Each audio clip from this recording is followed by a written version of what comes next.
Gloire soit rendue à l'Éternel notre Dieu, l'alpha et l'oméga, le commencement et la fin, le chemin, la vérité et la vie. À lui seul soit toute la gloire ce soir. Alléluia. Frères et sœurs, je me présente devant vous pour méditer ensemble, pour que nous méditions ensemble la parole de Dieu dans le livre de Timothée, 1 Timothée chapitre 4. Alléluia, que le nom du Seigneur soit béni. La parole de Dieu nous dit, je ne pourrai pas tout lire. Je vais après résumer pour que ensemble nous voyons ce que le Seigneur veut nous enseigner encore cet après-midi à travers ce passage. La Bible dit, mais l'Esprit dit expressément que dans les derniers jours, sinon dans les derniers temps, quelques-uns abandonneront la foi pour s'attacher à des esprits séducteurs et à des doctrines des démons. Alléluia. Je vais m'arrêter là. Sinon, tout le texte, tout le chapitre, on pourra le lire, c'est-à-dire 1 Timothée, chapitre 4, à partir du verset 1 jusqu'au verset 16. Si cela t'est possible, tu peux lire tout ce chapitre de 1 Timothée, chapitre 4, pour voir ce que le Saint-Esprit nous dit à travers son serviteur Timothée. Il dit, mais l'Esprit dit expressément que dans les derniers temps, quelques-uns abandonneront la foi pour s'attacher à des esprits séducteurs et à des doctrines des démons. Ici, cette parole parle, ici le Saint-Esprit parle de son Église. Ce message ne s'adresse pas aux païens qui ne connaissent pas la parole de Dieu. Les païens qui ne connaissent pas Jésus, ce n'est pas à eux que cette parole s'adresse. Mais elle s'adresse. Elle parle de l'Église. Dans les derniers temps, quelques-uns abandonneront la foi pour s'attacher à des doctrines des démons, à des fables. Quelques-uns d'entre nous abandonneront la parole de Dieu pour s'attacher à des enseignements qui n'ont ni tête ni queue. Frères et sœurs, nous sommes dans les derniers temps et Jésus-Christ est à la porte. Nous sommes dans les derniers temps et notre Rédempteur Jésus-Christ est à la porte. Vous savez, lorsque tu rencontres un musulman et qu'il te dit que Jésus-Christ n'est pas Seigneur, ça ne te fait pas, si tu es affermi, ça ne te fait pas grande chose. Tu n'es pas choqué parce que tu sais qu'il ne connaît pas le Seigneur. Donc c'est normal qu'il parle comme ça. Lorsque tu parles avec un musulman ou un païen qui te dit que Jésus-Christ n'est pas le Fils de Dieu, tu n'es pas étonné. En tout cas pour ma part. Tu n'es pas étonné, je ne suis pas étonné, je ne suis pas choqué, parce que je sais que ce dernier ou cette dernière ne connaît pas le Seigneur. Pour dire que les temps que nous traversons, lorsque nous serons amenés à être en face, lorsque nous serons en face des personnes qui nous tiennent ces genres de discours, cela ne nous fera pas grande chose. Mais quand c'est un frère de l'église, un pasteur, qui dit ces choses-là, ça fait mal. Cela fait très mal. Et c'est ce que nous allons voir les temps dans lesquels nous nous trouvons maintenant. Nous allons assister à travers les réseaux sociaux, dans les églises, nous allons voir maintenant certains hommes de Dieu qui vont nous prêcher que Jésus-Christ n'est pas mort, que Jésus-Christ n'est pas allé à la croix, que Dieu a fait ça pour pouvoir, comme on appelle, il a donné quelqu'un d'autre. Ce que les musulmans disent là, jusqu'à aujourd'hui. On va retrouver ça dans les églises. Que Jésus-Christ n'est pas réellement mort, mais c'est quelqu'un d'autre qui a été donné à sa place. Que Jésus-Christ n'est pas le Fils de Dieu. Que Jésus-Christ n'est pas Dieu. Nous allons entendre ces enseignements-là. Là où nous nous trouvons, les temps dans lesquels nous nous trouvons, ce sont ces choses-là qui vont ressortir dans certaines églises. Mon frère, ma soeur, le Seigneur m'envoie vers toi, vers moi-même, vers chacun de nous, pour dire qu'il est temps que l'Église se familiarise avec sa parole. Tu vas à l'église, c'est bien. Tu vas tous les jours à l'église, c'est bien. Mais il te faut, famille, il te faut. Il faut que tu te familiarises avec la parole de Dieu. Tu dois avoir ton intimité avec la parole de Dieu. Pour que lorsque celui qui s'arrête sur la chair dans ton assemblée et qui te prêche la parole de Dieu, lorsqu'il dit des choses qui ne sont pas dans cette Bible, pour ne pas que tu les avales. Jésus-Christ revient bientôt. Nous aurons les temps qui arrivent, ou même, je dis même que les temps dans lesquels nous sommes, nous allons plus voir des enseignements contradictoires. Et si tu n'as pas le discernement, tu vas dire Amen à tout. Tu vas dire Alléluia à tout. Alors que celui qui est en train de prêcher là, c'est le diable qui est en train de parler au travers de lui. De manière consciente ou inconsciente, c'est l'ennemi qui est en train de l'utiliser pour perdre le troupeau de Jésus-Christ. La parole de Dieu ne change pas. La parole de Dieu est la même, hier, aujourd'hui et éternellement. Dieu peut nous donner des révélations. Or, des choses qu'on ne savait pas hier. Le Seigneur peut nous donner des révélations. Mais la révélation que Jésus nous donne, que le Saint-Esprit nous donne, ne contrediront jamais la parole de Dieu. Jamais. Mon frère, ma soeur, familiarise-toi avec la parole de Dieu.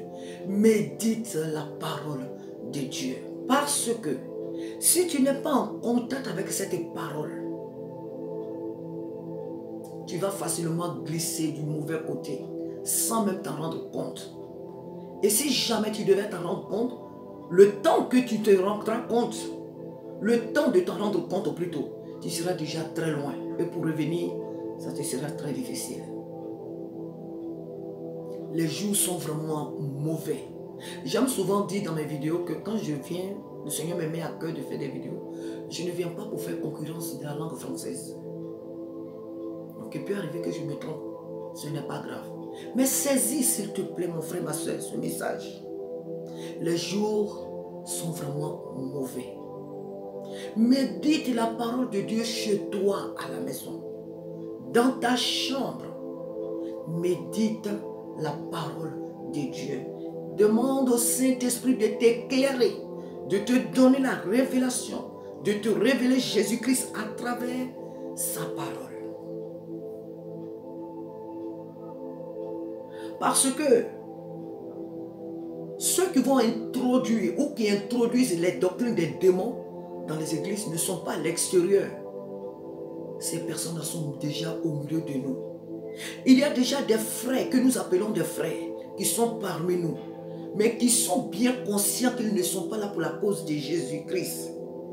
Ils ont un maître, un autre maître qui est le diable. Il y a des sœurs, des femmes dans l'église que nous voyons comme ça. Oh ma soeur en Christ, oh ma soeur, oh mon frère. Mais ces personnes ne sont pas là pour la cause de Jésus-Christ. Elles sont en mission pour détruire l'église de Jésus-Christ. Pour faire perdre des âmes. Pour emmener plus d'âmes en enfer.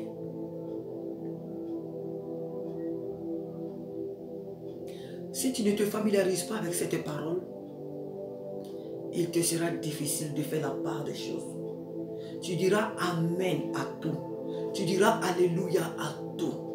Parce que celui qui voudra chercher, celui qui voudra te convaincre que Jésus-Christ n'est pas Dieu, il va chercher dans la Bible des versets par-ci, par-là, et il va chercher à te convaincre. Et tu ne sauras pas que ces versets qu'il te donne là il les sort de leur contexte. Il les sort de leur contexte. Mais puisque toi, tu ne connais pas la parole de Dieu, tu prends ta Bible que les dimanches, que les jours de réunion, mais chez toi, tu n'as jamais petit temps, ni le matin, ni la nuit. Dans la journée, on peut dire que oui, écoute, tu vas au travail, donc dans la journée, peut-être tu n'as pas le temps. Mais le matin, mais le soir chez toi, comme tu ne prends jamais le temps de jeter tes regards dans cette Bible-là, et que tu attends que ce soit le pasteur, ce soit les dirigeants de ton assemblée qui t'apportent cette parole, qui te la donne, je vais dire ça comme ça, oui, alors tout ce qu'ils vont te dire, tu vas croire en cela. Qu'un musulman te dise que Jésus-Christ n'est pas Dieu, moi je dis que c'est normal, parce qu'il n'a pas la révélation. Qu'un musulman te dise que Jésus-Christ n'est pas le Fils de Dieu, je dis que c'est normal, parce qu'il n'a pas la révélation du Fils de Dieu vivant. Qu'un musulman te dise que Jésus-Christ n'est pas mort à la croix et que c'est une autre personne qui a été donnée à sa place, je dis c'est normal parce qu'il n'a pas la révélation. Mais un homme qui se dit serviteur de Dieu, un frère en Christ, cela fait très mal. Et le diable, sachant ces choses, il n'a pas préparé ces gens de personnes à l'extérieur. Mais elles sont déjà parmi nous dans l'église. Des personnes en qui même nous avons placé notre confiance, croyant que ce sont des vrais serviteurs de Dieu, ce sont des vrais chrétiens. Ce sont ces personnes-là qui vont être les instruments, qui sont même déjà les instruments du diable pour perdre les âmes pour lesquelles Jésus-Christ a souffert. Soyons sur nos gardes. Quand Jésus-Christ dit veillez et priez, veillez et priez. Ce n'est pas seulement les veillées de vendredi soir ou samedi matin. Mais il est question là de faire attention à tout ce qui se passe autour de nous. Dans nos églises, ce qui se fait, ce qui se dit. Quelles sont les prédications que nous recevons dans nos assemblées chrétiennes? Quelles sont les prédications que nous recevons? Le pasteur, quelle est la parole de Dieu qu'il nous apporte? D'où tire-t-il ces thèmes qu'il nous apporte? Soyons vraiment tous des chrétiens de péri. Analysons la parole de Dieu. Méditons la parole de Dieu avec nos enfants. Mon frère, ma soeur, même si ton enfant est, je ne sais pas, prenez du temps dans la famille pour méditer la parole de Dieu avec vos enfants. Mon frère, ma soeur, pour vous qui vivez en couple, prenez du temps pour méditer la parole de Dieu. Vous savez, quand tu connais la parole de Dieu, que tu vas à l'église, quand un homme de Dieu prêche, tu sais que ce qu'il dit là, c'est ça ou c'est pas ça. Quand tu as le discernement, tu sais que ce que cet homme est en train de prêcher, même d'ailleurs, le pasteur peut ne pas être un faux pasteur. Je vais dire ça comme ça. Mais des fois quand il prêche, tu sais que cet homme a pris du temps dans la prière avant d'apporter cette prédication. Ou bien il a pris ça sur internet. Ou bien il s'est réveillé comme ça, il a lavé son visage. Et puis il a dit, oh, le Saint-Esprit va faire.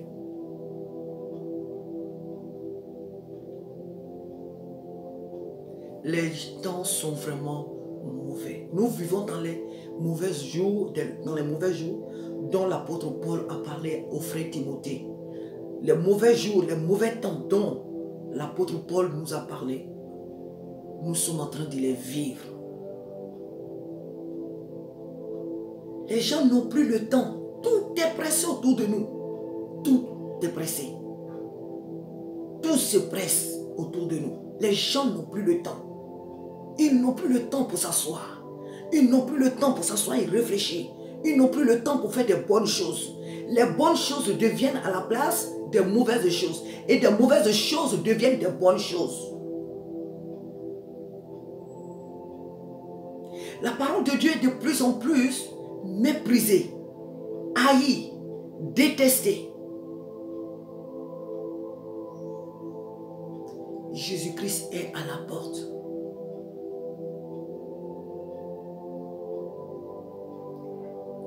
Le Seigneur ne te demande pas de connaître toute la Bible par cœur. Et si tu peux la connaître par cœur, pourquoi pas? C'est bien. Mais j'ai dit que Dieu ne nous demande pas de connaître toute la Bible là par cœur. Mais ce qu'il te faut, toi, dans cette Bible pour demeurer fidèle au Seigneur. Ce qu'il te faut à travers cette parole pour ne pas tomber dans les ruses de l'ennemi. C'est ce qu'il te faut retenir. Ce qui pourra te donner ou t'amener à rester fidèle, attaché au Seigneur Jésus jusqu'à la fin de tes jours. C'est ce qu'il te faut. Les jours sont mauvais. Les jours que nous sommes en train de vivre, frères et sœurs, sont des jours très mauvais. Et je sais par la grâce de Dieu que tu le sais aussi. Les jours sont mauvais. Attachons-nous réellement à la parole de Dieu. Attachons-nous à la méditation régulière de la parole de Dieu. Méditons la parole de Dieu. On peut travailler à l'extérieur de nos maisons. On peut faire beaucoup d'activités. Mais cette parole, ne la négligeons pas. Ne la négligeons pas. Parce que les loups, les chiens, les serpents ne sont plus au dehors. Ils sont rentrés dans nos églises. Et ils sont là. Nous croyons que ce sont des frères, des sœurs. Non, ce sont les agents de Satan qui sont là. Ils sont conscients de ce qu'ils font. Ils endorment l'église. Ils amènent l'église dans des activités à ne point finir. Quand on parle d'une vie de prière, ces personnes ne sont pas vraiment prêtes.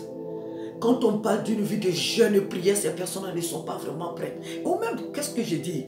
Ces personnes même, deux fois, sont motivées pour ces choses. Parce qu'elles cachent bien leur jeu. Elles cachent bien leur jeu.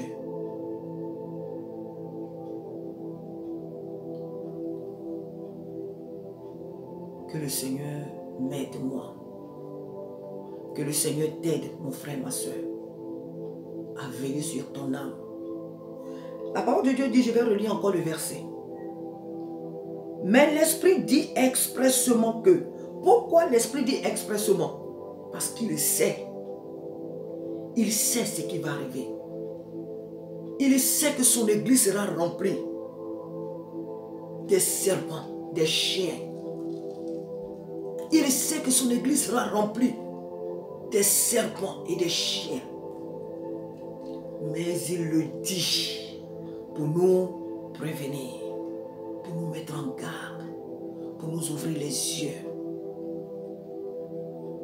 Laissez-moi vous dire, l'église évangélique, nous sommes évangéliques, nous sommes évangéliques. Le temps est venu. Vous allez voir dans certaines églises évangéliques, ils vont régulariser, ils vont faire des mariages homosexuels.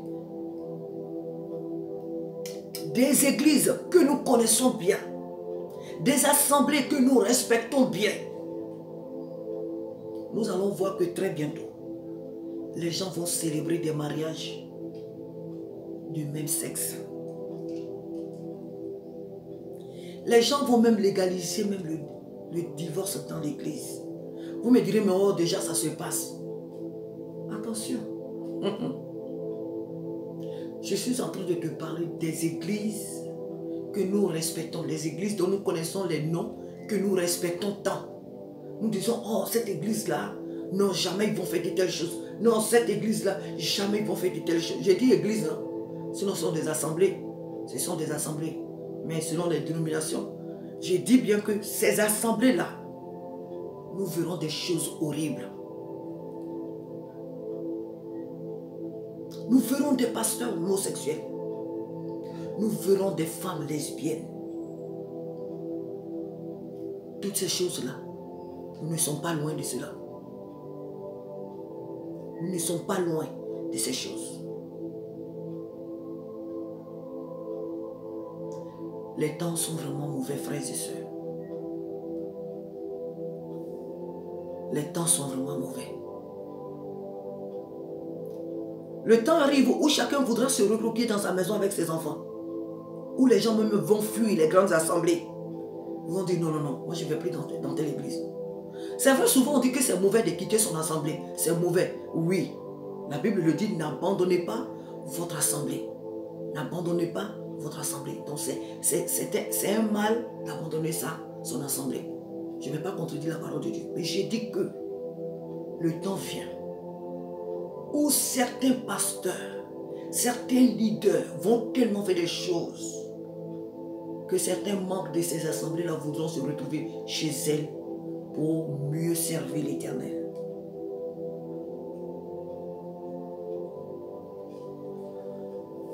Je vais m'arrêter là. Il dit quelques-uns, quoi? L'Esprit dit expressément que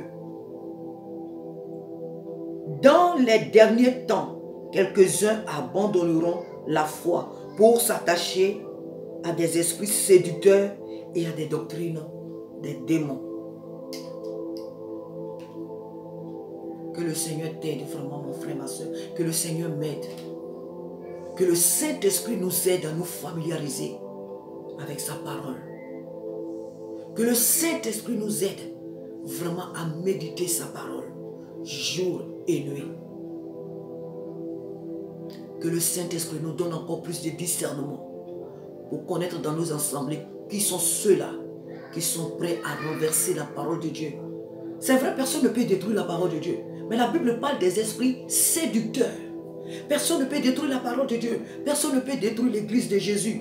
L'Esprit de Dieu dit, il y aura des frères qui vont s'attacher à des esprits séducteurs. Mais les esprits séducteurs, ils sont dans le monde, mais ils sont aussi dans l'église de Jésus.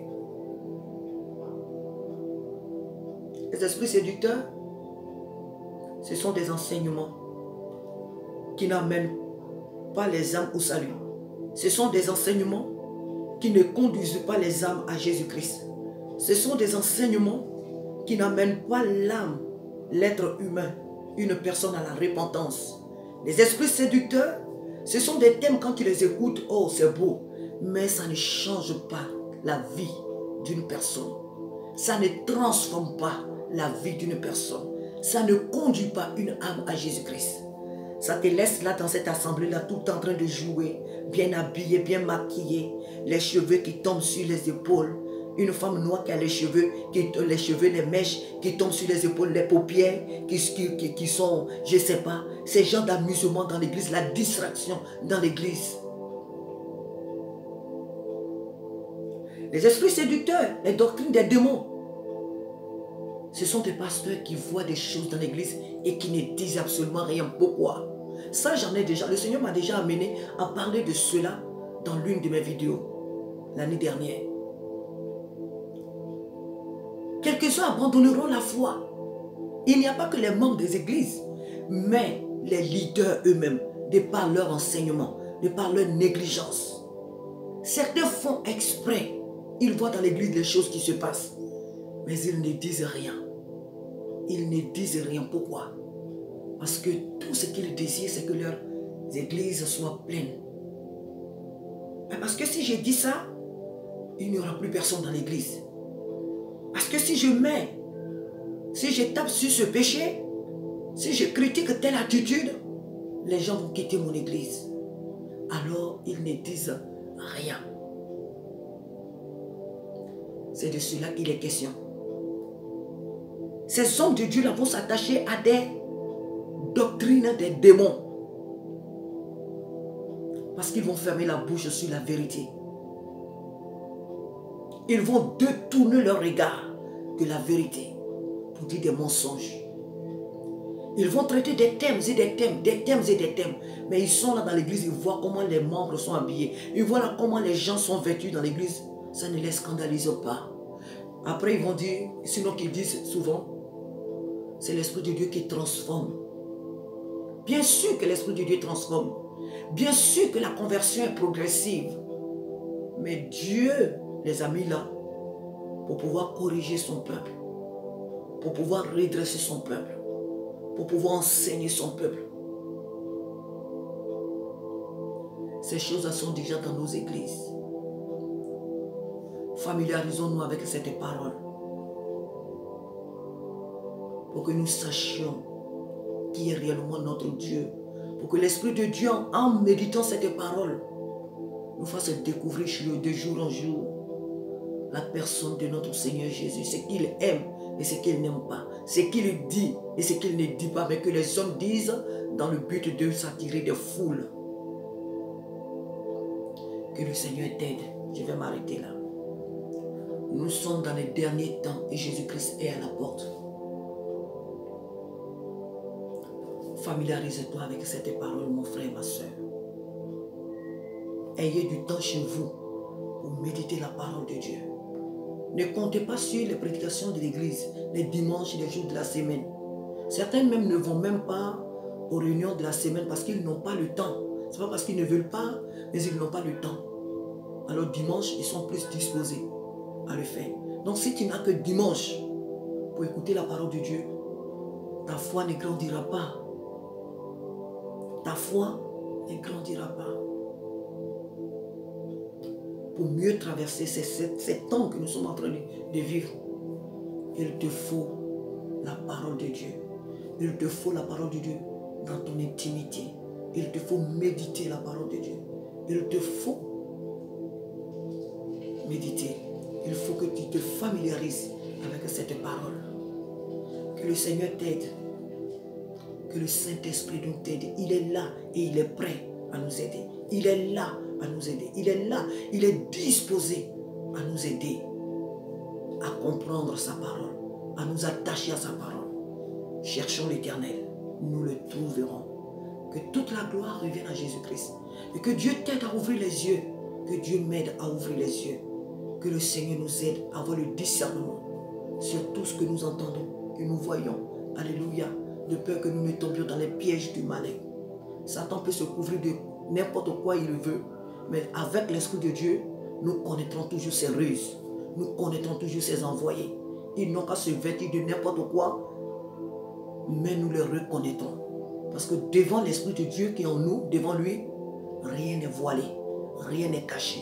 Il amène à la lumière les choses qui sont cachées. Il dévoile tout ce qui est sombre, tout ce qui est caché.